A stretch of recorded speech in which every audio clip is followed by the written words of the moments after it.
Hi, this is Dennis with Second Chance Tackle. Today I'm going to take on kind of a different project. I've done plenty of Penn reels.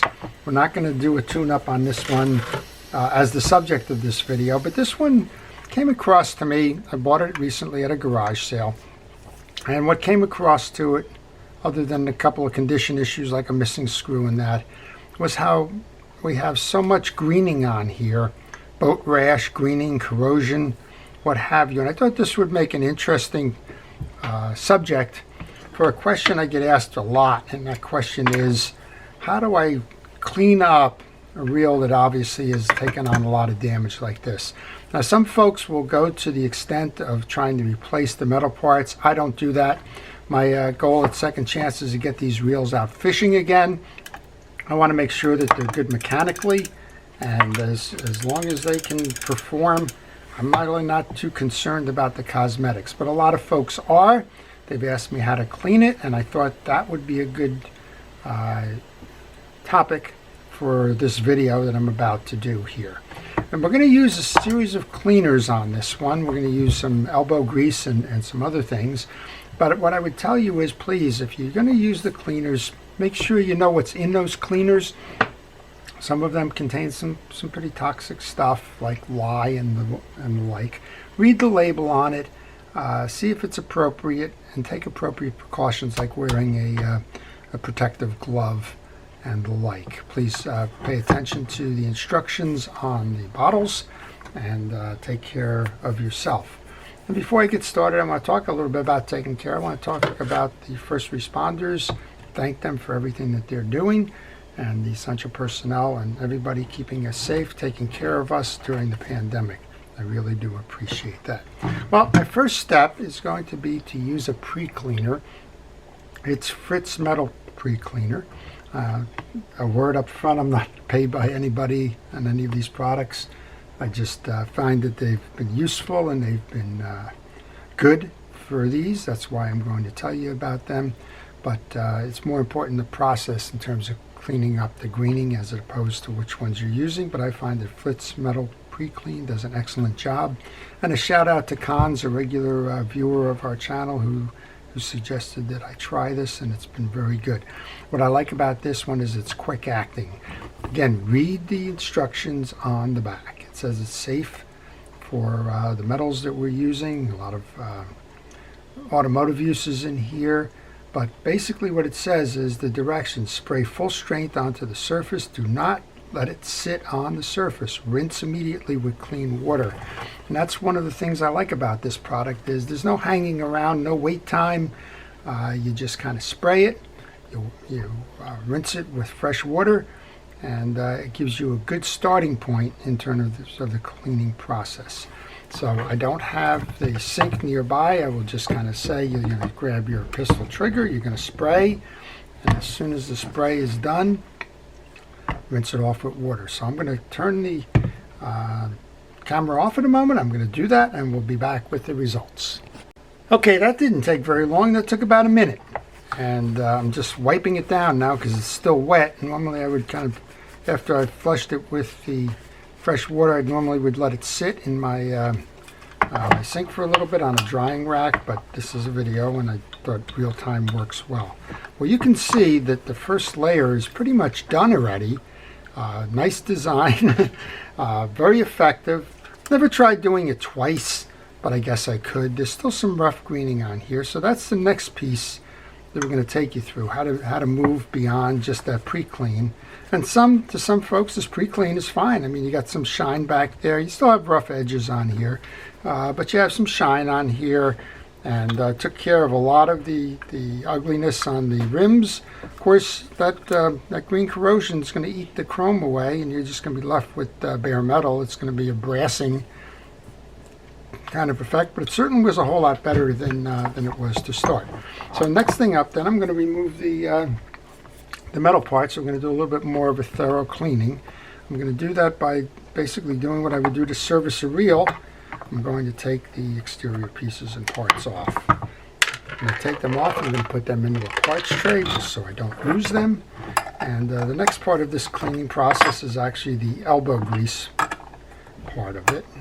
And again, we'll we'll try and skip some of the steps. You don't need me doing every piece to demonstrate, but we'll do enough of them that you'll get the idea of it.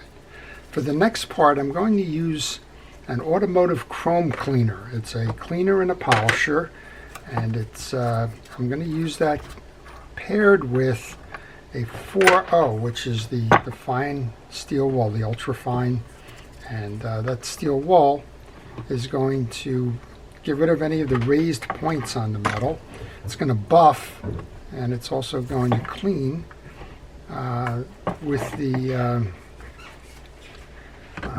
a little bit more efficiently than I could do it otherwise.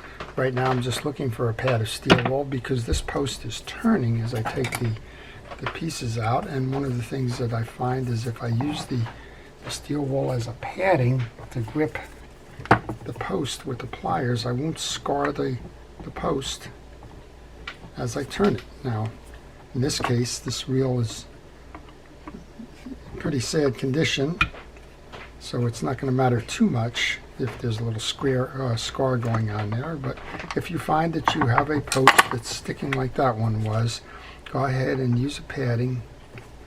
We can demonstrate it again. Here's a scrubby pad you can use for the same effect. And one of the things you might want to do as you're pulling these pieces out is you may want to just go ahead and spray them with some penetrating oil like a WD-40. That will certainly help as well. These screws are pretty well stuck in there. Almost leads me to the question, how did you lose a screw here? Because these things are almost cemented in with the corrosion. But I imagine somewhere along the line that screw was lost, and that's okay. But I just find that interesting. All right, you don't need to watch me take all of these exterior pieces off. We're going to do the same thing. I'll take all the screws off on that side.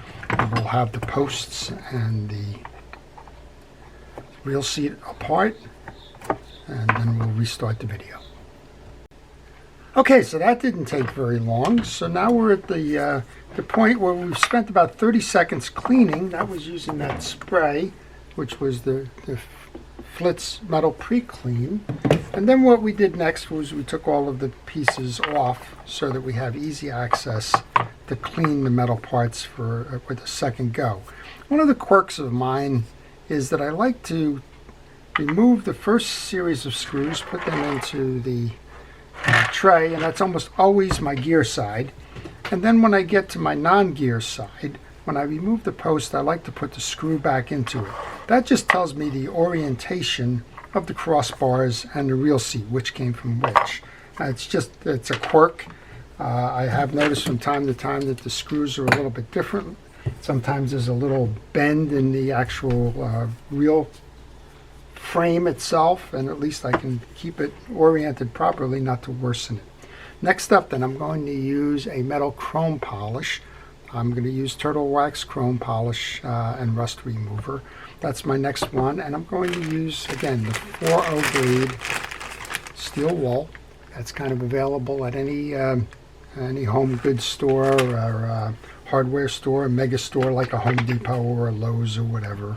And there's no brand there that I'm aware of.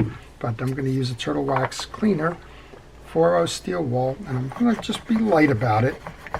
But this is going to help remove any of the raised surfaces on the metal. And depending on how raised they are, some is going to require a little bit more elbow grease than others. And I do all of this accordingly. So in this case, with that pre-cleaner, there's not a lot of going on here. If you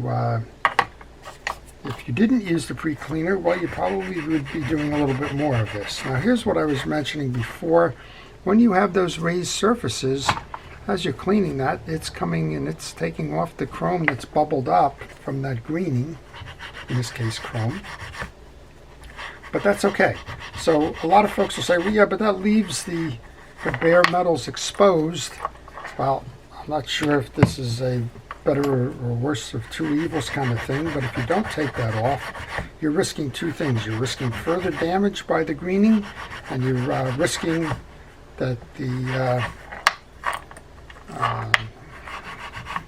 line will be cut by the abrasive nicks and raised surfaces on this. Remember, this is a conventional reel, that line will touch these side posts. So this didn't take very long. You'll notice I haven't wiped them off. I'll just wait a moment to wipe all of them off. There's no active agents in this chrome polish that's going to keep it going. I just like to keep going by leaving that steel wool in my hands and doing all of the pieces before I move over to the wipe off stage. The wipe off stage will use some paper towels. That's all you need.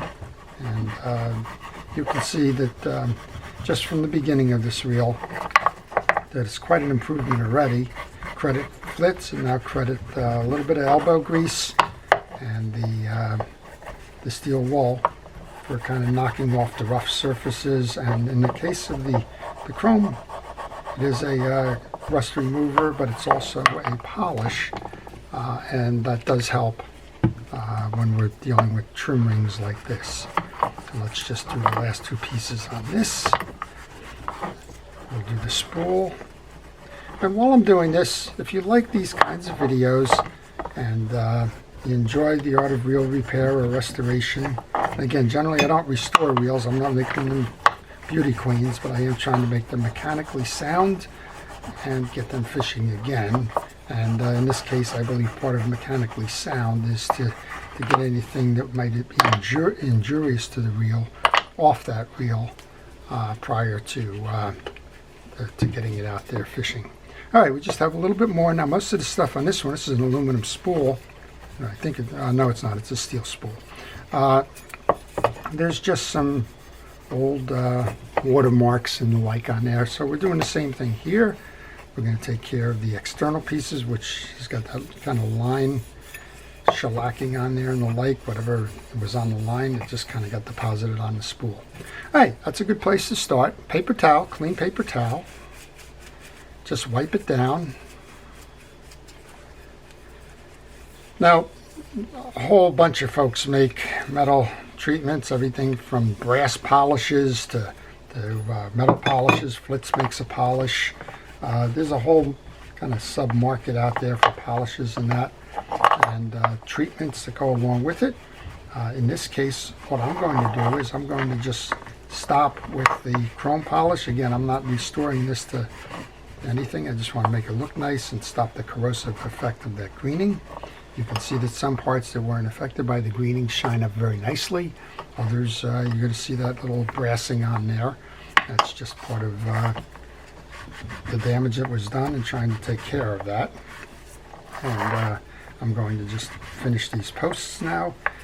That little screw that I put in there is a great little handle, right? I'm just grabbing that screw to hold that as I kind of mop down the crossbars.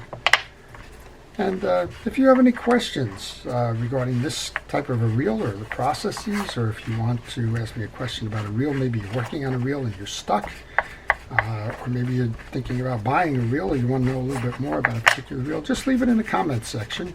I do try to respond to those questions, and if you leave it in the comments section, it's a better chance that I will get to it than if you try calling me or something.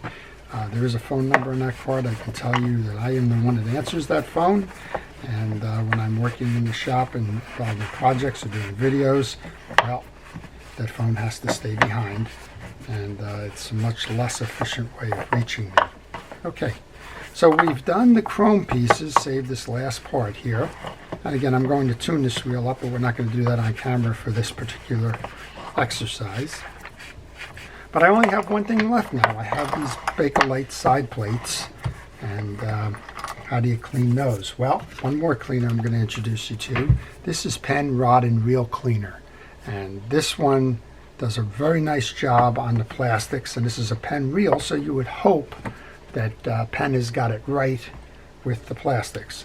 Just a simple squirt on a kitchen scrubby, and I just take those big 4-inch or 6-inch pieces, and what I do is I just cut them into workable little pads, and I think that in this case there's not a lot of UV damage, so these are going to clean up very nicely.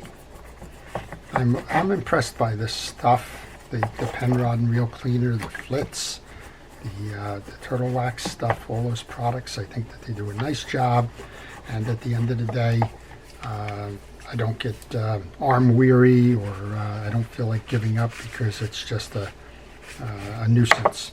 All right, again, clean paper towel, just wipe that down.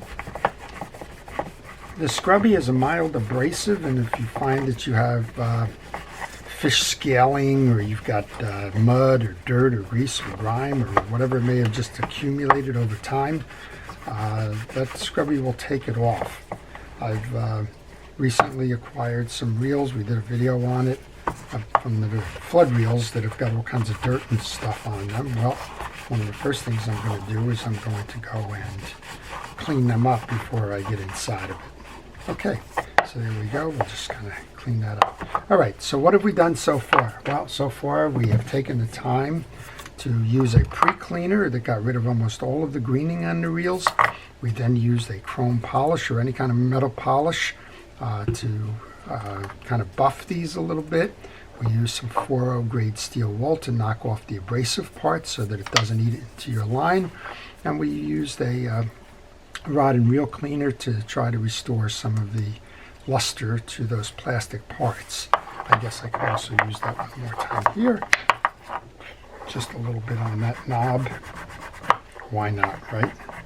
Okay, we're going to pause the video. I'm going to go ahead and just put these back together again, and we'll show you the finished result. Okay, so I took the time to go ahead and service the side plate. The side plate was in good condition. I did have to replace the drag washers. They were the old leather washer sides. But I think you'll agree that, this being the beauty shot here, this reel did turn out very nicely. All of the chrome that was greened out is gone. The polishes have restored what it could to the chrome surfaces. It's put a protective layer on the exposed metal pieces. The rod and reel cleaner has done a nice job in buffing out and cleaning up the side plates. The mechanicals work beautifully. This reel spins like a top. It's just a beautiful example of a Penn Long Beach 60 reel that somebody was ready to discard because of cosmetics, that has been returned and ready to be given a second chance. So I hope you've enjoyed that. I hope if you have one of these reels, you'll think about keeping it clean and maybe using some of the techniques I showed here to do just that. So I hope you have a great day. Please stay well, stay safe, and stay watching. This is Dennis with Second Chance Tackle.